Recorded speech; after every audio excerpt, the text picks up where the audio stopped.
Shabbat Shalom. Happy Sabbath. This morning we want to look at the Ethiopian Chancellor in Gaza, the Ethiopian Chancellor in Gaza. And as I look at it, I want it to be an ex parte Hebrew Kushite motion in the sense that it reflects the situation regarding a case that came to the United States court in 1915, George Doe, a Syrian man who wanted to claim citizenship and that he was from the Semitic tribes. And it was then said that when the United States was formed, when they spoke about being white, they meant Europeans. And so he went to court to ascertain whether or not he was white. And then he was given permission that, yes, Syrians can be termed white. But when they talk about whiteness, that did not include people from North Africa. And so this morning we want to do this ex parte presentation wherein it's a communication to the judge, but not necessarily to the knowledge of the other party, because we have listened to theologians and scholars, and they've all said things relating to Black people, bronze people, Negroes, and have made them distinct from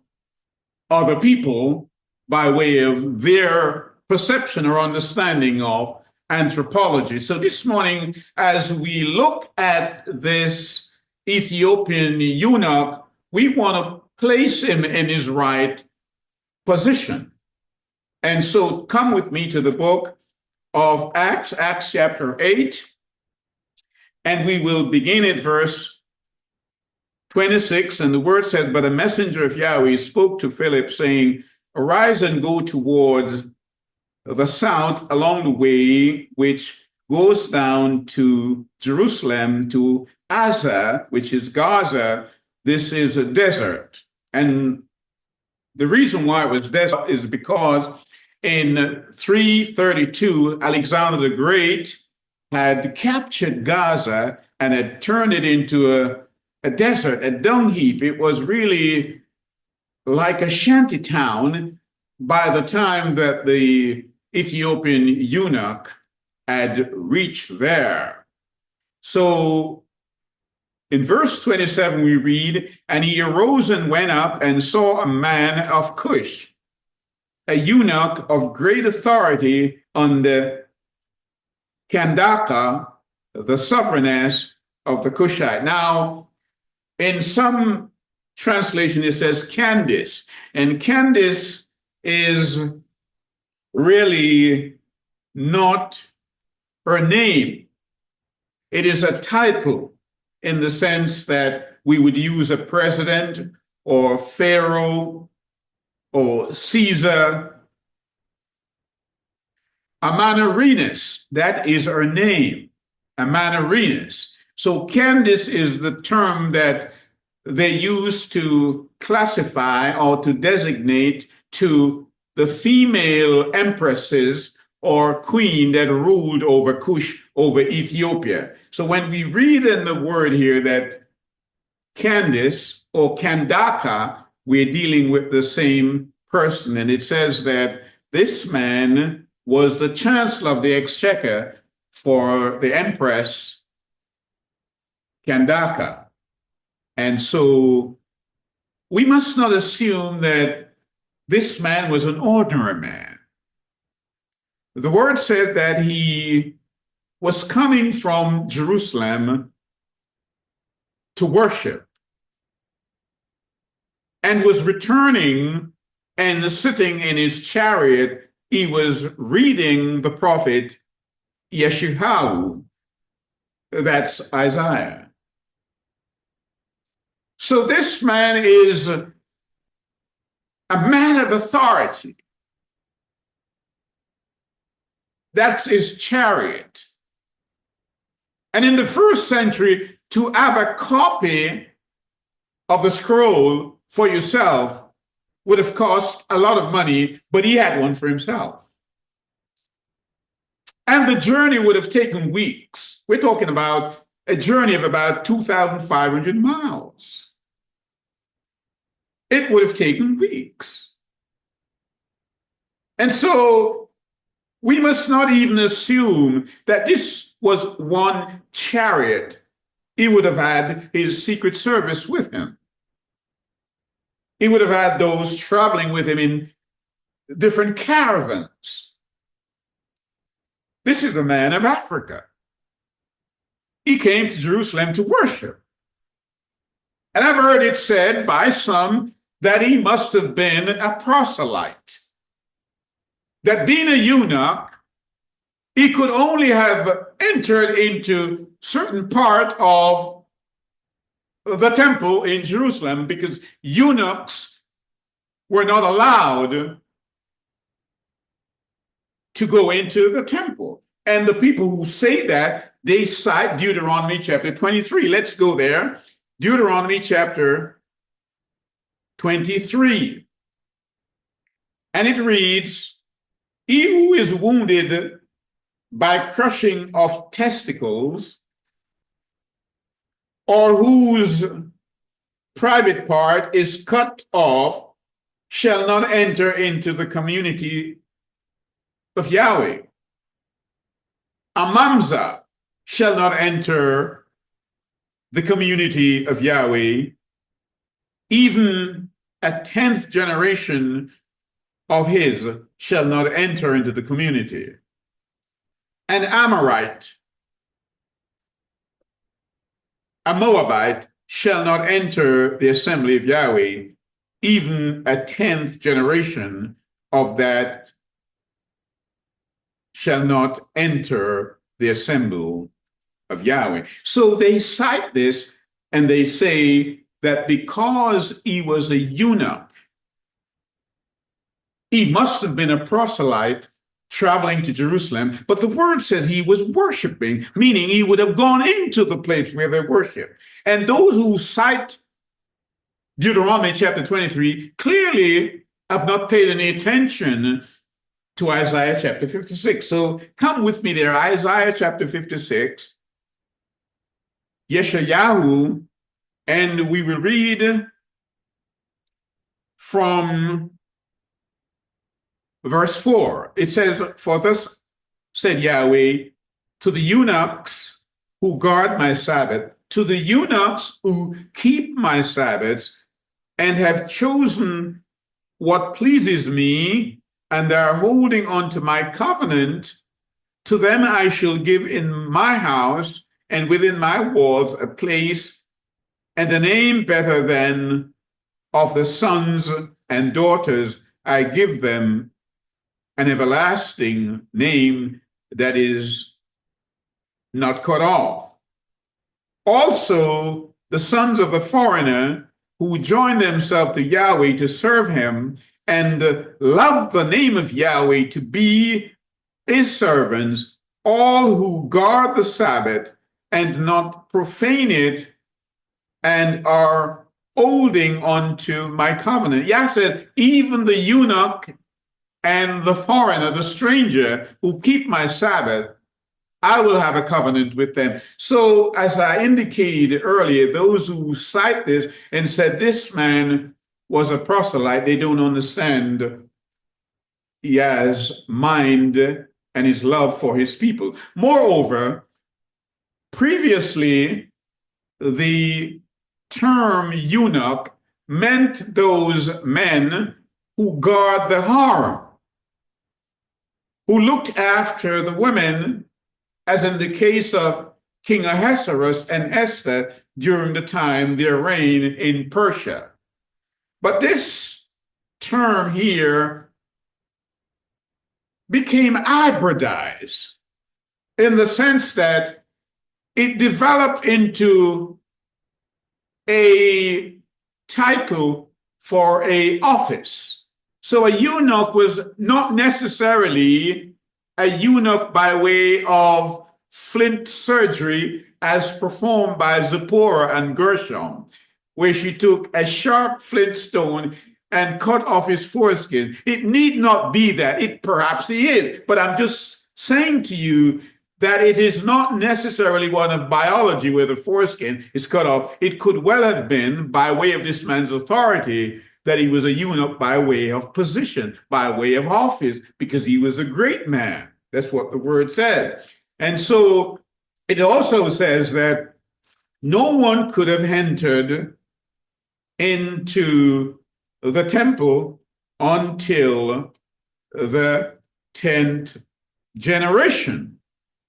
And so when you read Ruth chapter 4, and after Ruth had given birth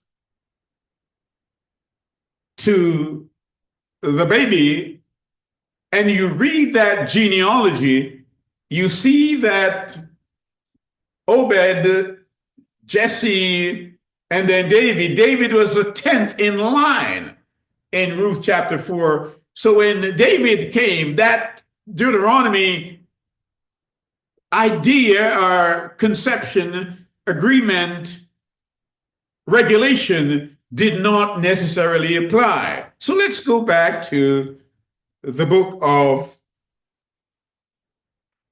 Maasai, that's the book of Acts.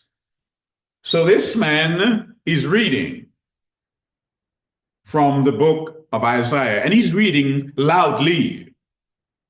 And the word said, he commanded the chariot to stop.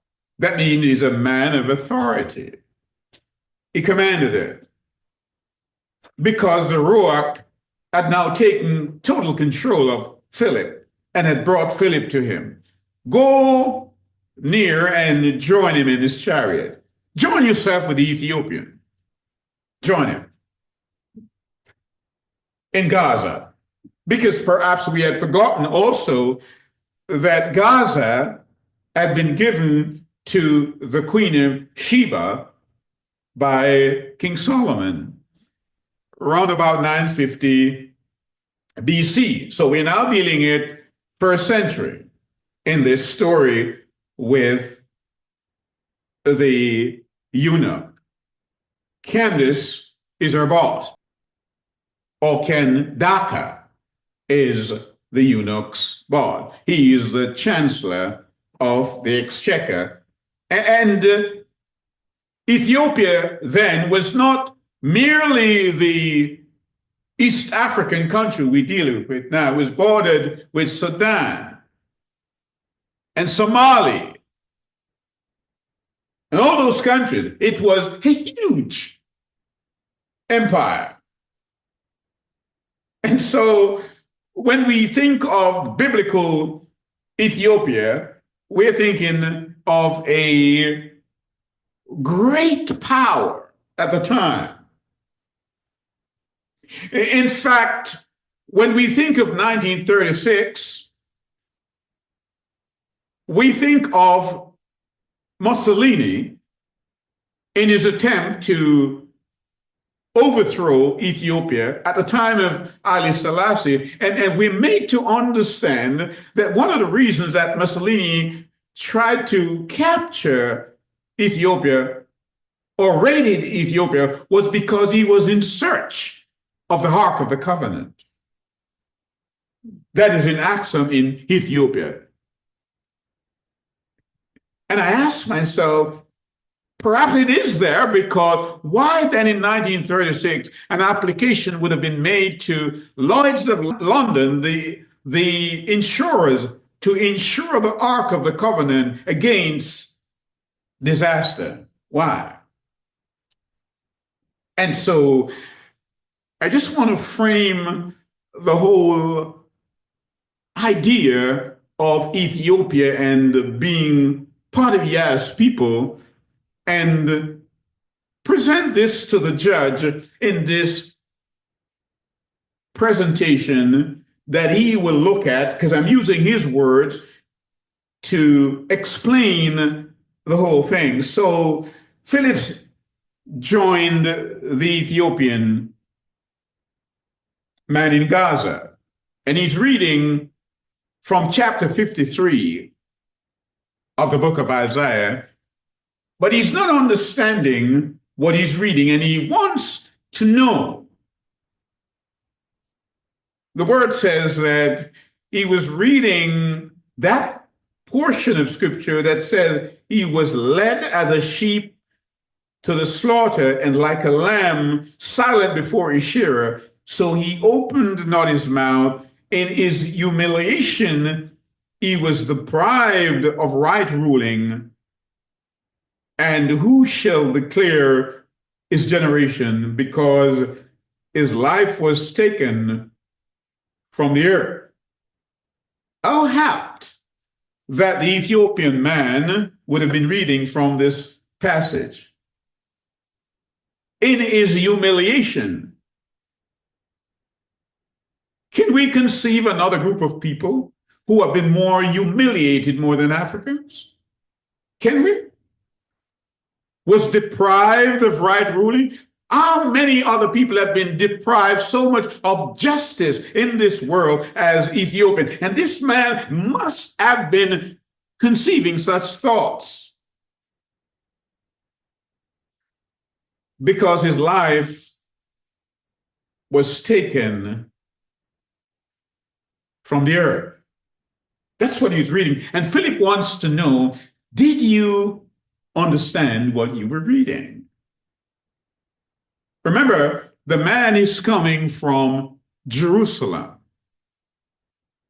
He's coming from worship.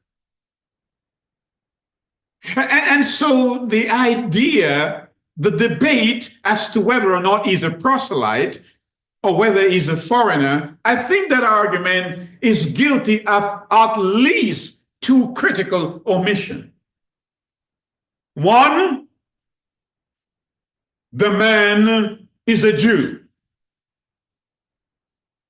Theologians don't want to commit themselves to that. But it says he was coming from Jerusalem. He's a rich man. He has his own chariot. He has his own scroll at a time when many did not have it. He commanded authority. That's one. And two, they did not understand his mission. They did not understand his mission.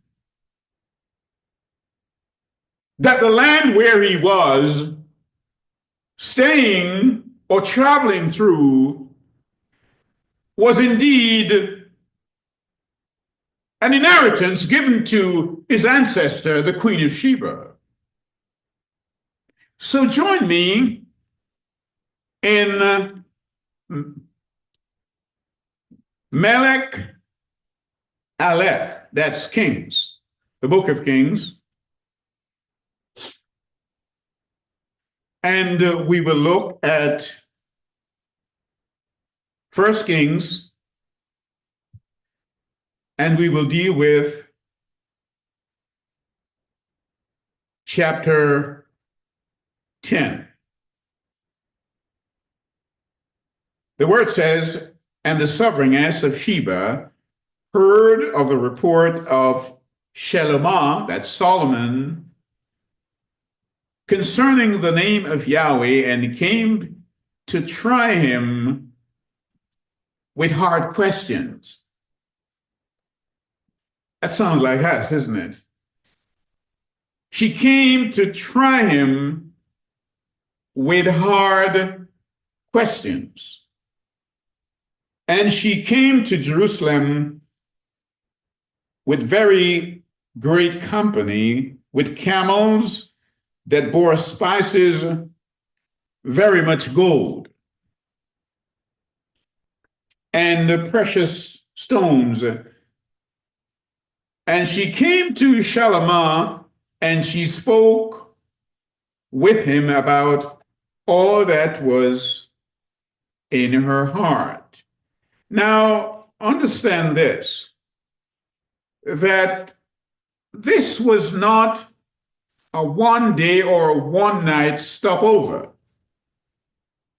This was not a one night stop over from the Queen of Ethiopia.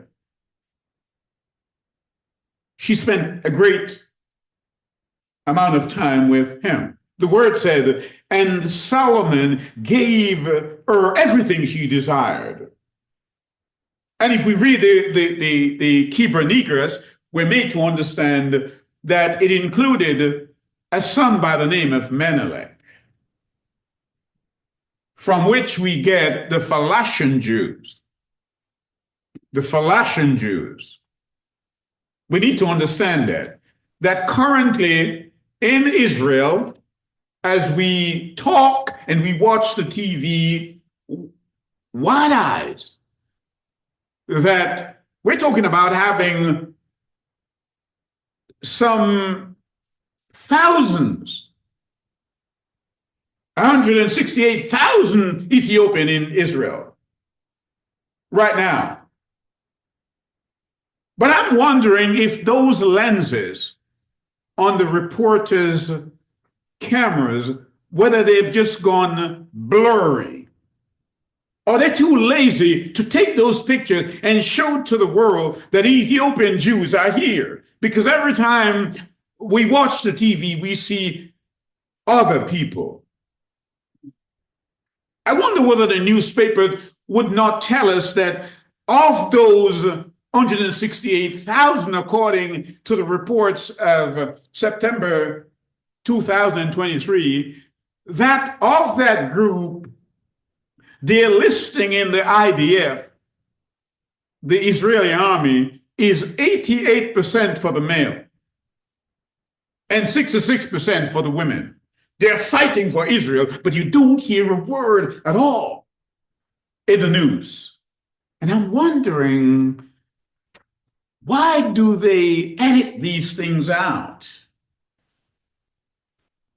They give us a different view of people in Israel. When we have people of Menelin content, 168,000 of the Falashan people there who had their beginning in the Queen of Sheba. And so the word says then Sheba went and saw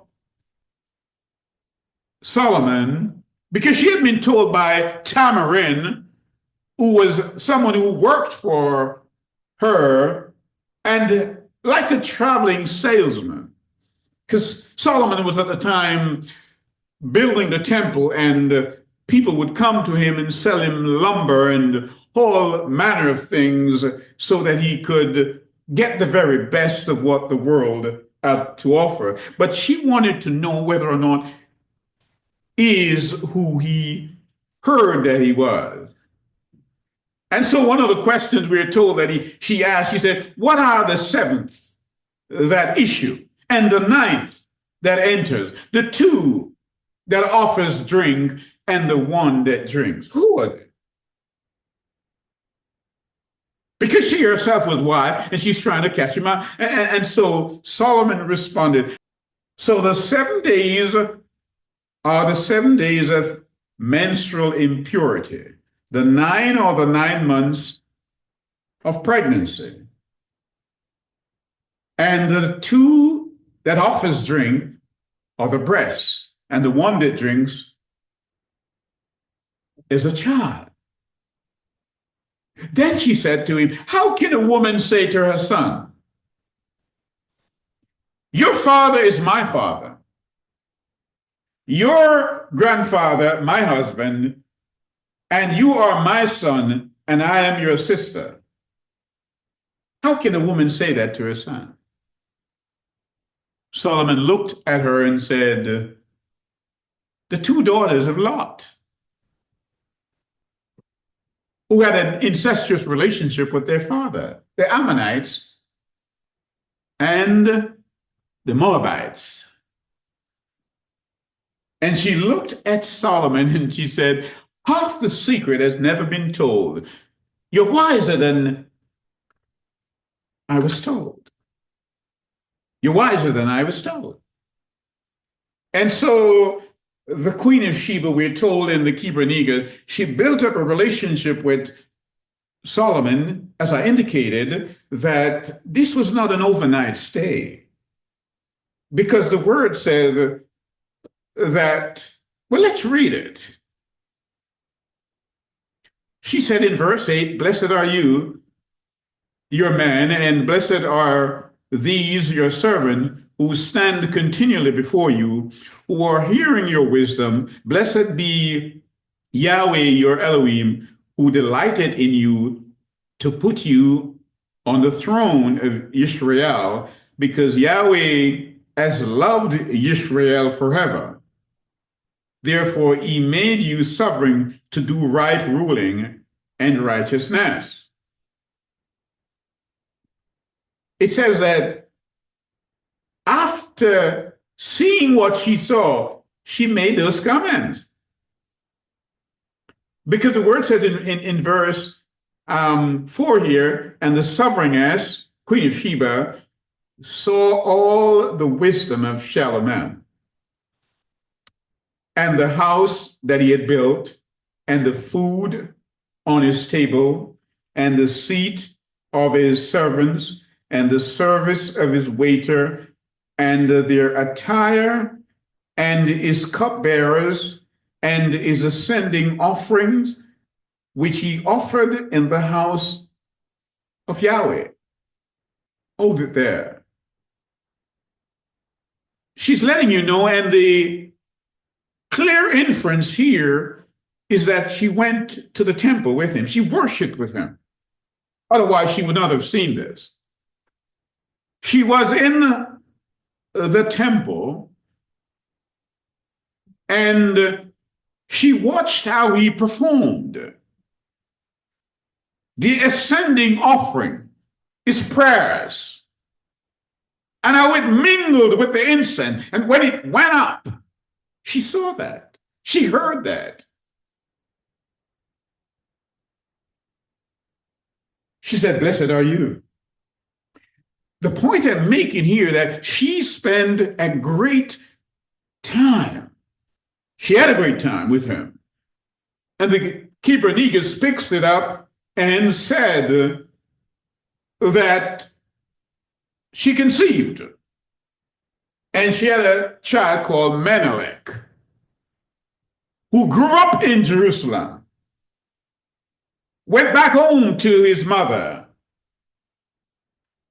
when he was grown, and started to rule Ethiopia. He was the first of that dynasty in Ethiopia, but it was a line off the Solomonic dynasty, of which Haile Selassie was the 225th descendant of that dynasty. And as I look at this, I asked myself, I said, there are three distinguished people from Ethiopia that visit Jerusalem. We have the Queen of Sheba, who visited in 950 BC. We have the Ethiopian eunuch, who visited in the 1st century. And we have Haile Selassie, who visited in 36. All three are wealthy. All three brought money with them. But when they present to us Africa, they show us a poor continent. The Bible presents the wealth of Africa, the power and the authority that Yah has given Africa, Al-Kabulan. And so I ask, if this man, the Ethiopian eunuch, was reading from the book of Isaiah in the 1st century, how dare you say that European brought the gospel to Africa when he got this from the Queen of Sheba, who visited in 950 BC? How could you? That's not true. Your stories are made of legends to deceive. These are rich men, intelligent men. In fact, we're told that this Queen of Sheba is the same person that we read of in Song of Songs. That's what we're told. That it's the same one that says, I am black and I am comely. Let him kiss me with the kisses of his love, because his love is better than wine. That's what we're told. And yet, they present to us a story that is contrary to the revealed word of Yah. Contrary. And so let's read Baruch chapter 2, and we're going to read from verse 30 to 35. Baruch you perhaps won't find in your ordinary King James Version, but we'll find it in the Ethiopian version. For I knew that they would not hear me, because it is a stiff-necked people, but in the land of their captivities, they shall remember themselves and shall know that I am Yah, their Elohim, for I will give them a heart and ears to hear. He's referring to us. This is Baruch, who was the scribe for Jeremiah. He's saying, while we are in the land of our captivity, while we are in Britain and in America and elsewhere, Brazil and elsewhere, where they took us to the Caribbean, in the land of our captivity, he said, we will remember Yah. So earlier when I said throughout the world, people are coming together now and are making the claim and are linking themselves to the tribes of Israel, you better don't write them off.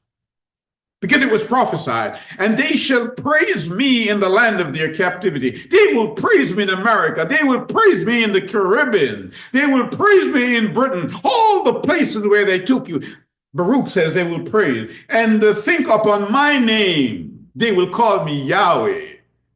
And return from their stiff neck and from their wicked deeds, for they shall remember the way of their fathers. We are reminding ourselves of what things were. He said, we will remember the way of our fathers who sinned before you, and I will bring them again in the land which I promised with the oath unto their father, Abraham, Yitzchak, and Jacob. And they shall be masters of it, and I will increase them, and they shall not be diminished. And I will make an everlasting covenant with them to be their Yah, and they shall be my people. And I will no more drive my people of Israel out of the land, and I will give them the land of Israel.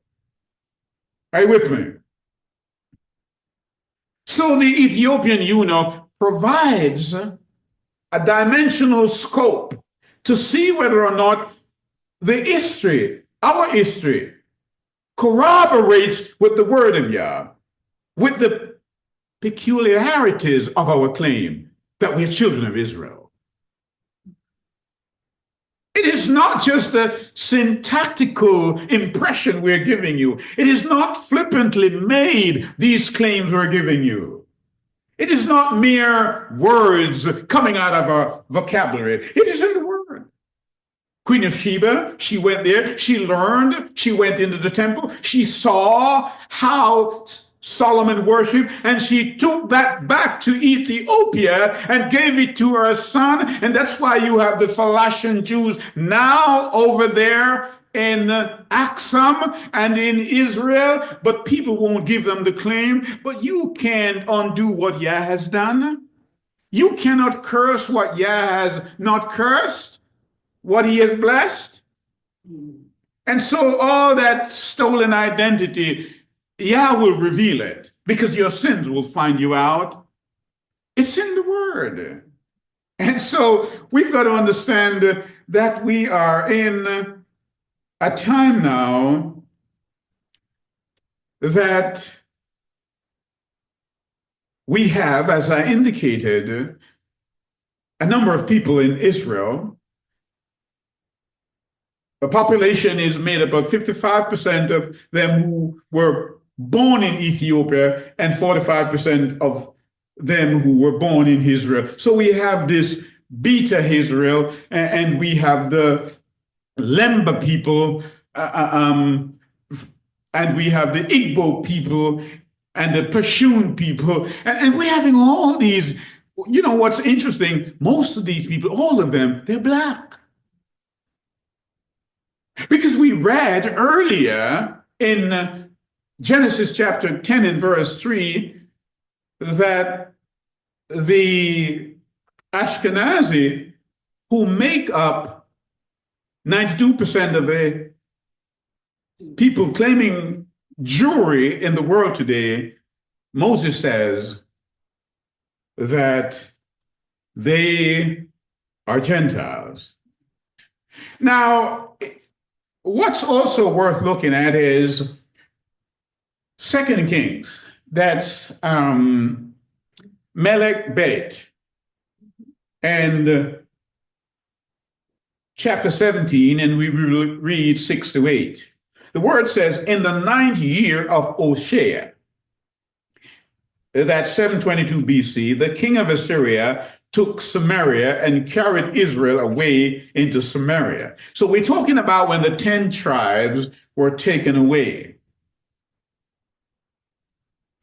And to place them in Hala and in Harbor by the river of Goshen and in the cities of the Medes. So I want you to understand where they went, because sometimes you hear preachers say the lost tribes. They were not lost, they were scattered, but not lost, because Yah knows where they are and he's going to be rounding them up. So they went to the cities of the Medes, for it was that the children of Israel had sinned against Yah, their Elohim. Now, sometimes when we as a people talk about slavery, we talk about slavery only in the 16th and 1700s, when the Europeans became involved and started selling us. They became merchant. But we've got to understand what happened prior to that to get the full flow, the context of slavery. Because they have taught us by way of deception that all Black people come from Ham. They've taught us that. But we have since learned, and we know now by way of scriptures, that we have Shemitic Negroes and Hamitic Africans. They are the same in coloration, but clearly they were different in belief and in worship. We need to understand that. And so many of the Shemitic Negro are from Israel, migrated to Benin, migrated to Ghana, migrated to West Africa, Negro land. The cartographer, Edward Bowen, will tell you this. He drew up the map, 1747 map. And he declared Negro land because he understood that the people from Judah, the Black Negroes from Israel, had migrated to West Africa. And the map that he drew, he said, land of Judah. And that was in Africa, West Africa. And it was from West Africa that those people were picked up and brought to the Americas and Britain and elsewhere as slaves. So we need to understand that. So when these tribes were taken to the cities of the Medes, it said, for it was that the children of Israel had sinned. Slavery was a consequence of sin against Yahweh, their Elohim, which had brought them out of the land of Egypt, from under the hand of Pharaoh, king of Egypt, and had feared other gods, and walk in the statutes of the heathen. What? We walk in the statutes of the heathen. We live like the heathen. So if we were living like the heathen, meaning we were something else or someone else, whom ye had cast out before the children of Israel and of the kings of Israel, which they had made. And it goes on to say that the king brought people from Babylon, from other places, and deposited them there in the where the 10 tribes were from Israel. So the people who he brought out remained out, but he brought new people in, and they were in Samaria and the surrounding areas, and they grew up there believing that they're Israelites. It's in the Word. It's in the Word. They believe that. So we're looking now at the word of Yah. And if we turn to Stephanus, that's the book we call Zephaniah. And the word says in Zephaniah chapter 3 and verse 10, the word says that Yahweh refers to the children of Ethiopia as is dispersed people. That's what it says. They are the dispersed people of the land. From beyond the rivers of Ethiopia. That's what he says. In fact, in verse 9, he says, I'm going to give them what? A renewed language. I'm going to give them Hebrew. Give them again. Because way back then in Genesis, when Nimrod was king, everybody spoke the one language. Until I confused the language, everybody spoke Hebrew. And so the world became confused with dialects and languages. But I'm going to give it to them again because they had them before.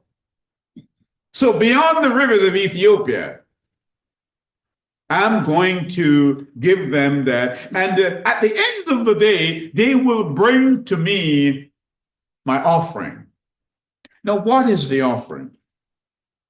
What is the offering that Ethiopia will bring? What is it? Now, in order to understand that, we have to turn to the book of Chronicles. Chronicles, let's go there. That's 2 Chronicles. And we will look at chapter 35. So that's Debri ha Yamin Bet. 2 Chronicles chapter 35. Now, by this time, who is king? King Josiah. We know him as good king, King Josiah. Son of Haman, son of Manasseh, son of Hezekiah. So it's that line, the house of David. And he's ruling. Josiah is ruling. And so he's king and he's in a state of reform.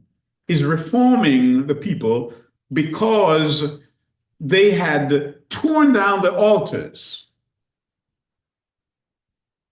Weeds were now growing in the assembly. The people had lost their way, and there were false teachers that were teaching things that were not germane to the scriptures. So he wanted everything to look like it was in the days of King Solomon. And this is what he says.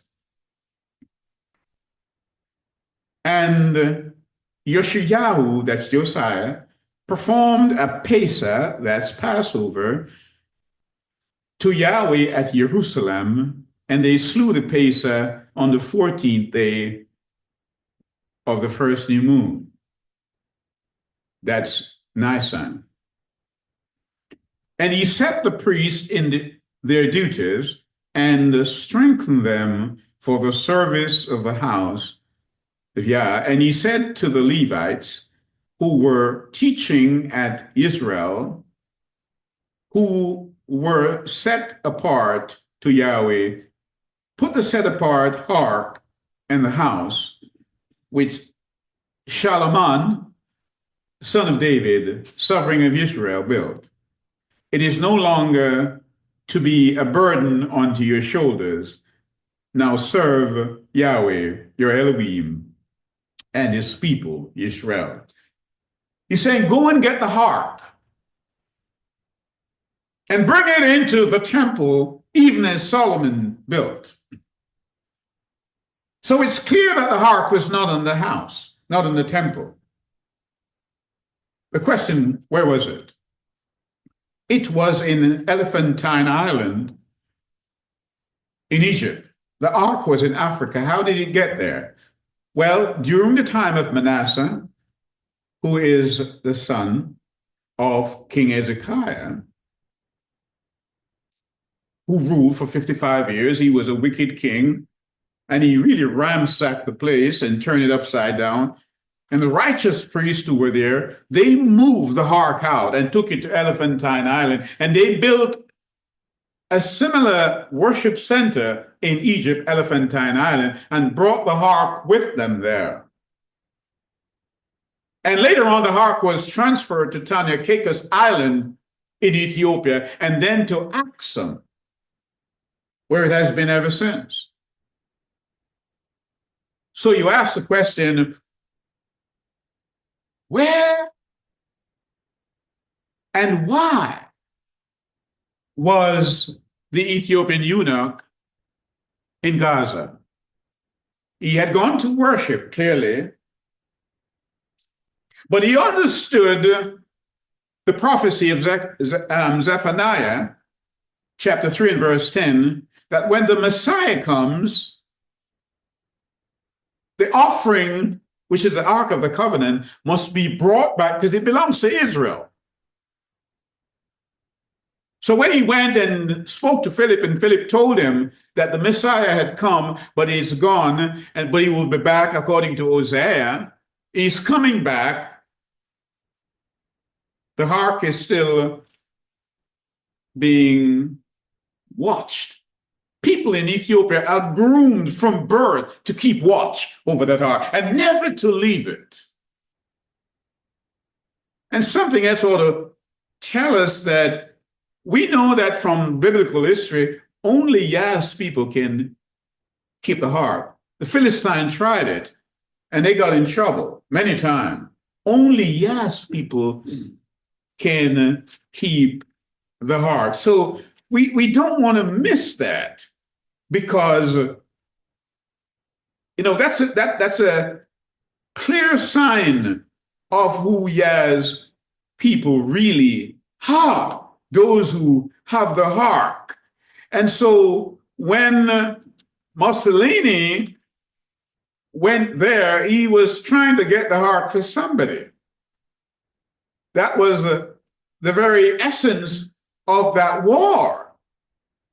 And so we must understand the deceits of these people, what was happening. And of course, King Selassie ended up in Bath in England.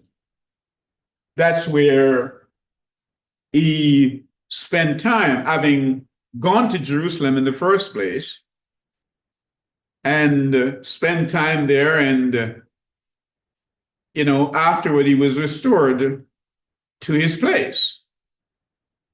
So the idea that we are not who we claim to be is really foolish talk. And we just want to take one look at this word here that we find in Yah's word. In Amos 9 and verse 7, the word says,